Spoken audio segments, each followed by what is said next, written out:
Assalomu alaykum aziz do'stlar, Sanor kanalingizga xush kelibsiz. Bugungi darsimiz bizning 45-dars. Mavzuyimiz 3 xonali sonlarning nomlanishi va yozilishi.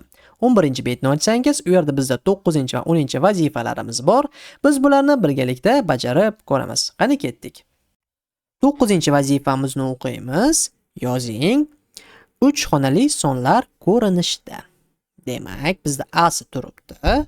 Bizda aytilyaptiki, men A deb yozaman. To'rt yuzlik, 6 o'nlik, Bizda aytilyaptiki, 3 xonali sonlar ko'rinishda yozing deyapti. 400lik degani, qarang, 400lik degani pastga yozib ketaman. Bu bizda 4 ta 4 va 2 ta 0 qo'shaman. 400lik, ya'ni 3 ta sondan iborat bo'ladi. Mana qarang, 4 0 0 3 ta bo'ldi. 400lik. 6 o'nlik, o'nligimiz bizda 2 ta sondan iborat bo'ladi. O'nlik degani demak 6 ni yozamiz va yoniga 0 ni qo'shamiz. Endi 2 ta sondan iborat. O'nligimiz 6 va 0. 2 ta bo'ldi. Bizda aytilyaptiki, 3 xonali sonlar ko'rinishda yozing deb. Demak, biz 400lik va 6 o'nlik agar bir-biriga qo'shadigan bo'lsak, 400 ni 60 ga qo'shsak bo'ladi. Qarang, yozganimizda mana bu 4 deymiz. Birinchi sonimiz turibdi-ku, birinchi sonimizni yozamiz, lekin mana bu ikkita sonni o'rniga mana bu sonni qo'shib qo'yamiz. Shunda 4 60 0. 6 0 bo'ladi. Ya'ni 460. Tushunarliga qanday qilib yozishimiz? Bilsangiz, bizda hamma darslarimiz YouTube'da chiqmay qo'ygan, sababi biz Sanor Premium kanal Telegramda ochganmiz. U yerda bizda matematika, ona tili, ingliz tili, rus tili kitobi, rus tili daftari hammalari o'z vaqtida shu darslarimiz chiqib kelayotgan. Bu darslarimiz faqat Sanor Premium kanalda bor. U kanalga qo'shilmoqchi bo'lsangiz, Sanor Maktab Telegram kanaliga kiring, admin bilan bog'laning va to'lovdan keyin sizni Sanor Premium kanalga qo'shib qo'yadi. Mana B'sini yozib ko'raman. Qarang, 700lik deyilyapti bizda. 700lik va 4 o'nlik deyilyapti. Buni yozadigan bo'lsak, qanday qilib yozar ekanmiz? 700ligimiz bu 7 va 2 ta 0 bo'ladi. 7 0 0. 4 o'nlik esa 4 va 0. Tushunarliga, 100lik degan joyga mana bu sondan keyin 7 sondan keyin 2 ta 0 keladi. O'nlik degan joyga sondan keyin bitta 0 keladi. Bir-biriga qo'shadigan bo'lsak, bularni 700 plus 40 barobar, qarang. Ya'ni boshida 7 ni yozib qo'yaman va mana bu 2 ta 0 ni o'rniga endi bu sonni yozaman. Ya'ni 740. Tushunarliga, oxirgisi bizda A, B, D bo'lyapti, D si bo'lyapti bu yerda. Qaniydi? A, B deb qo'yganimmi? Bekor A, B debmiz a. Mana uni olib tashlar ekanmiz. Mana B si kerak emas bo'pti. Keyin D sini ham olib tashlaymiz. Xo'p, 200lik va 5 o'nlik. 200lik va 5 o'nlik. 200ligimiz bizni nechaga teng edi? 2 va 2 ta 0 200 ga. 5 o'nlik esa bu 5 va 0. Ya'ni 50 ga. Bir-biriga qo'shadigan bo'lsak, 200 ni 50 ga qo'shamiz. Ikkisini yozib, mana bu yerdagi va mana bu 2 ta 0 ni o'rniga bu sonni qo'shamiz. Ya'ni 2 5 0. Javobi bizda 250. Keyin har bitta javobini ko'rib chiqamiz. Birinchi javobi bizda 460, keyingisi 740, oxirgisi 250. Bu bizda A ni javobi bo'ldi. B siga o'tamiz. B'sida aytilyaptiki, endi biz yuzliklar, o'nliklar va birliklar ko'rinishda yozing deb. Shuni biz yozib chiqamiz. B'sida birinchi sonimiz bizda 730.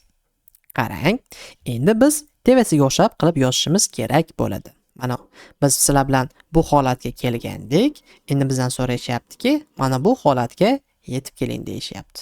Ya'ni 730 imiz agar ajratadigan bo'lsak, yuzlik, o'nlik va birliklarga qanaqa sonlar chiqadi? 730 degani bu 7 yuzlik, 7 yuzlik. Chunki mana qarangda, 7 dan keyin ikkita sonimiz turibdi. Shunga bu 7 yuzlikka kiradi. O'nligi esa o'nligi. Bizda 3 kiradi. 3 o'nlik. Chunki 3 dan keyin ataga bitta sonimiz turibdi. Shunga o'nlikka kiradi. Va oxirgi birligimiz bizni mana bu nolimiz turibdi. E'tibor bersangiz. Tushirib tashlayman. Mana bu 7 ga, mana bu 3 ga, mana bu esa nolimizga. Ya'ni 0 birlik ga kiradi. Biz sizlar bilan hozir 730 ni yuzlik, o'nlik va birliklarga ajratib oldik. Yozadigan bo'lsangiz, xohlasangiz tagiga ham qo'shib qo'yishingiz mumkin. 7 yuzligimiz bu 700, 3 o'nligimiz bu 30, 0 birligimiz esa bu 0. Tushunarli-a? Keyingisi 670 bo'lyapti ekan. 670 ni biz yuzlikka ajratadigan bo'lsak, bu birinchi sonimiz 6 yuzligimiz bo'ladi. 7 miz esa o'nlikka kiradi. Va oxirgi nolimiz esa birlikka. 0 birlik. Tagiga sonlarni ham yozib qo'yishingiz mumkin. 6 yuzlik bu 600, 7 o'nlik bu 70, 0 birligimiz esa bu 0.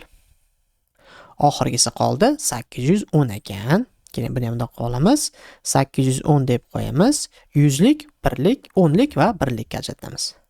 810 dan bizda 8 imiz yuzlikka kiradi. Birimiz esa o'nlikka kiradi. O'nlikka va nolimiz bizni birlikka. Birlikka. Tagida yozadigan bo'lsak, 8 yuzligimiz bu 800, 10 bir o'nligimiz bu 10, 0 birligimiz 0. Tushunarli-a? Sizning vazifangiz bularni hozir chiroyli qilib daftarga yozib olish. 10-vazifaga o'tishdan oldin video roligimizga like ni bosib qo'ying, kanalimizga qo'shiling. Biz esa 10-vazifaga o'tamiz. 10-vazifamizni o'qiymiz. Hamshira har bir kishini yangi shpris bilan emladi. Agar 2A sinfda 32 nafar o'quvchi, 2B sinfda 2A sinfidagidan 5 nafar kam, 2D sinfda esa 3 nafar ko'p o'quvchi bo'lsa, qancha shpris kerak bo'ladi? Xo'p, demak bizda 3 ta sinfimiz bor ekan.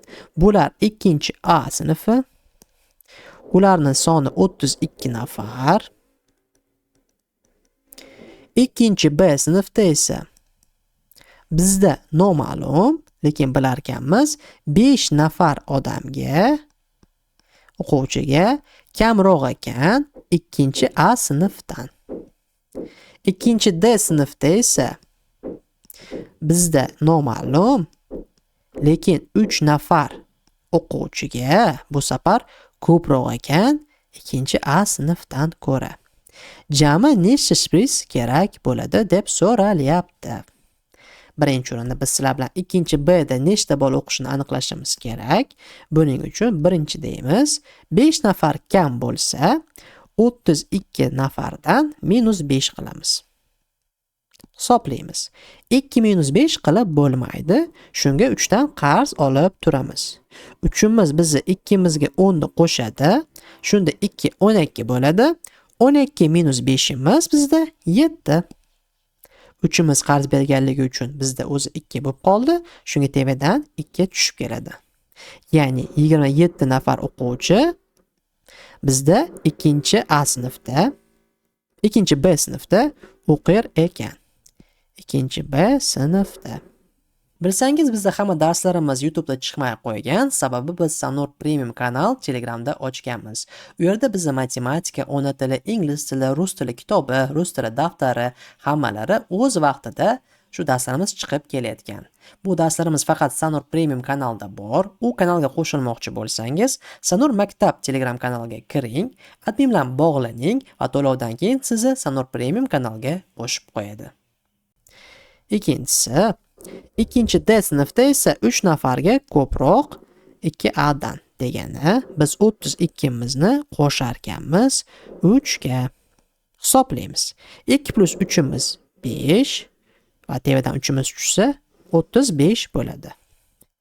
Ya'ni 35 nafar o'quvchi 2D sinfda o'qir ekan. Bizi hozirgi vazifamiz jamini hisoblab chiqish. Ya'ni 2a da 32 ni qo'sharkamiz 27 ga va qo'sharkamiz 35 ga. Keling yozib chiqamiz. Buni yoniga yozaman, 3-chisi deyman. Birinchi o'rinda 32 mizni keling qo'shamiz.